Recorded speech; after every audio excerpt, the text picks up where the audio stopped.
अनुपमा और पराग दोनों गणपति बप्पा के सामने हाथ जोड़ते हैं और अनुपमा कहती है, अब गणेश चतुर्थी आने वाली ही है और ये लोगों के विघ्न दूर कर देते हैं, तभी इन्हें विघ्नहर्ता कहते हैं। गणपति बप्पा, हम दोनों को एक नया मौका दे रहे हैं, मुझे एक नया रिश्ता और आपको एक नई सोच, और इसी विश्वास के साथ आगे बढ़ते हैं कि आगे भी सब कुछ अच्छा ही होगा। इसके बाद दोनों हाथ जोड़कर गणपति बप्पा के सामने इमोशनल हो जाते हैं और आशीर्वाद लेते हैं। पराग अनुपमा से कहता है कि मेरी बेटी के गृह प्रवेश का समय हो रहा है, आप उसका गृह प्रवेश कराइए, वो आपकी बेटी जैसी है। अनुपमा कहती है, आप भी घर जाइए और आराम कीजिए, प्रार्थना की चिंता छोड़ दीजिए, अब वो हमारी जिम्मेदारी है।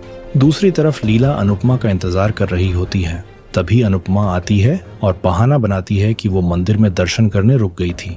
लीला अनुपमा को प्रार्थना का वेलकम करने के लिए कहती है, लेकिन अनुपमा कहती है कि घर की सबसे बड़ी लक्ष्मी आप हो, इसलिए आप घर की नई लक्ष्मी का वेलकम कीजिए, आपका हक है। इसके बाद लीला, अंश और प्रार्थना का गृह प्रवेश कराती है। लीला और अनुपमा प्रार्थना और उसके बच्चे की नजर उतारती हैं। किंजल प्रार्थना को कलश गिराकर अंदर आने के लिए कहती है। तभी सरिता प्रार्थना को रोकती है। सरिता सबको एक मराठी रस्म का जिक्र करती है। वो सबको बताती है कि इस रस्म में दूल्हा दुल्हन गृह प्रवेश के समय 2 पंक्ति की कविता के रूप में एक दूसरे का नाम लेते हैं। सरिता प्रार्थना को कविता बनाकर सुनाती है। सभी उसके लिए तालियां बजाते हैं। सभी अंश को भी कविता सुनाने के लिए कहते हैं। अंश भी प्रार्थना के लिए कविता सुनाता है। सभी खुश होते हैं। इसी बीच जिग्नेश अपनी हरकतों से सबको हंसा देता है। इसके बाद प्रार्थना गृह प्रवेश करती है। वो कलश गिराकर अंदर आती है। अंश और प्रार्थना खुश होते हैं। सभी घर में मंदिर के सामने आते हैं और आशीर्वाद लेते हैं। अनुपमा दोनों से कहती है कि भगवान को धन्यवाद कहो, क्योंकि दुख में भगवान को याद करने का अधिकार सिर्फ उन्हें ही है जो सुख में उन्हें याद करते हैं। ये हमेशा याद रखना कि दुख में नीचे वाले साथ छोड़ देते हैं, लेकिन ऊपर वाला कभी साथ नहीं छोड़ता। अनुपमा सबसे कहती है कि हमारा धर्म सनातन धर्म कहलाता है। इसका मतलब होता है कि जो हमेशा से है और जो हमेशा रहेगा, कर्मों में ही हमारा युग है। अगर हम अच्छे कर्म करें तो हमें सतयुग का अनुभव होता है और बुरे कर्म कलयुग लाते हैं। इसलिए हमेशा प्रार्थना करो कि हमें अच्छे कर्म करने की शक्ति मिले। सभी खुश होते हैं। अनुपमा शादीशुदा जीवन के बारे में समझाती है। लीला प्रार्थना के बच्चे से कहती है कि अब तुम जल्दी से आ जाओ ताकि मैं तुम्हें अपने झूले में झुला सकूं। इस पर तोशु लीला को छेड़ता है। इसके बाद अंश अनुपमा से कहता है कि शादी के बाद नए जोड़े को नेग मिलता है तो हमें भी कुछ चाहिए। अनुपमा पूछती है कि क्या चाहिए। अंश पूछता है कि क्या हम जो भी मांगे वो हमें मिलेगा। अनुपमा हाँ कहती है। अंश अनुपमा से कहता है कि हम चाहते हैं कि हमारे बच्चे को आपकी परवरिश और आपके संस्कार मिले। अनुपमा चौंक जाती है। अंश और प्रार्थना अनुपमा को रुकने के लिए रिक्वेस्ट करते हैं। अनुपमा डांस रानी की तरफ देखती है। वो घबरा जाती है और कोई जवाब नहीं देती। इसके बाद रात में अंश और प्रार्थना पानी पूरी खा रहे होते हैं। दोनों में ज्यादा पानी पूरी खाने का मुकाबला चल रहा होता है। अंश कहता है कि तुम प्रेग्नेंट हो, सिर्फ इसीलिए अनुमा ने बाहर आकर पानी पूरी खाने की इजाजत दी है। प्रार्थना कहती है तुम हार जाओगे। अंश कहता है प्यार का यही फायदा है, हार और जीत अपनी ही है। दोनों खुश होते हैं। अंश कहता है कि अब ज्यादा इंतजार नहीं हो रहा, जल्दी से मुझे पापा बना दो। तभी अंश के सिर पर डंडे की चोट लगती है और अंश गिर जाता है। प्रार्थना चिल्लाती है। तभी गौतम आता है और कहता है बच्चे का असली बाप आ गया, अब तुम्हें बचाने कौन आएगा। तभी अनुपमा चिल्लाते हुए आती है। वो अंश को देखकर हैरान हो जाती है। गौतम प्रार्थना से कहता है कि मैंने पहले ही कहा था कि अगर तुम मेरी नहीं हुई तो किसी की नहीं होने दूंगा। प्रार्थना अनुपमा के पास जाने लगती है। तभी गौतम प्रार्थना के सिर पर वार करता है। अनुपमा दौड़कर प्रार्थना को संभालती है। अनुपमा प्रार्थना को होश में लाने की कोशिश करती है और रोने लग जाती है। गौतम कहता है इसे कहते हैं 100 अनुपमा की और एक गौतम गांधी की। मैंने एक झटके में सारा हिसाब पूरा कर दिया।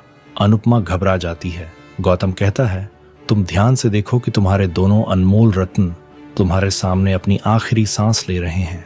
अनुपमा चिल्लाती है। तभी वो इस सपने से बाहर निकलती है। अनुपमा घबरा जाती है और सोचती है कि कहीं ये कोई आने वाली मुसीबत का संकेत तो नहीं है। अनुपमा खुद को समझाती है कि ऐसा कुछ नहीं होगा। वो पराग से बात करने का फैसला करती है। वो भगवान से कहती है कि मेरे बच्चों की सारी बला मुझ पर दे दीजिए। दूसरी तरफ प्रार्थना बेड पर बैठने लगती है तो अंश उसे रोकता है और कहता है कि मेरी बहनों ने बेड के नीचे कुछ जरूर रखा होगा। कमरे के बाहर परी, राही और प्रेम से वीडियो कॉल पर बात कर रही होती है। राही पूछती है कि क्या कोई आवाज आई। परी कहती है कि अभी तक तो नहीं आई। राही और प्रेम कहते हैं कि सब सही जगह रखा था, तो अभी तक आवाज क्यों नहीं आई। परी परेशान होती है। इसी बीच प्रार्थना के कंधे पर नकली छिपकली गिरती है। राही और परी का प्लान सक्सेसफुल होता है। अंश और प्रार्थना डर जाते हैं। बाहर परी और राही खुश हो जाती है। इधर अंश और प्रार्थना इस प्रैंक से हंसने लग जाते हैं। अंश कहता है कि मैं अपनी बहनों को अच्छे से जानता हूँ, वो बाहर ही खड़ी होंगी। परी वहां से चली जाती है और अनुपमा वहां आती है। अंश बाहर आता है तो अनुपमा अंश से पूछती है कि क्या तुम दोनों ठीक हो। अंश परेशान होकर पूछता है कि क्या हुआ, क्या आप ठीक हो। अनुपमा बहाना बनाती है कि मैं ठीक हूँ, मैं सिर्फ थक गई हूँ। वो अंश को अंदर भेज देती है। अब भी जो उसने सपना देखा है, अब वो उसकी चिंता बन चुकी है। अनुपमा अंश और प्रार्थना के लिए भगवान से प्रार्थना करती है। दूसरी तरफ अंश और प्रार्थना खुश होते हैं। अंश कहता है कि मैं कोई गिफ्ट नहीं लाया।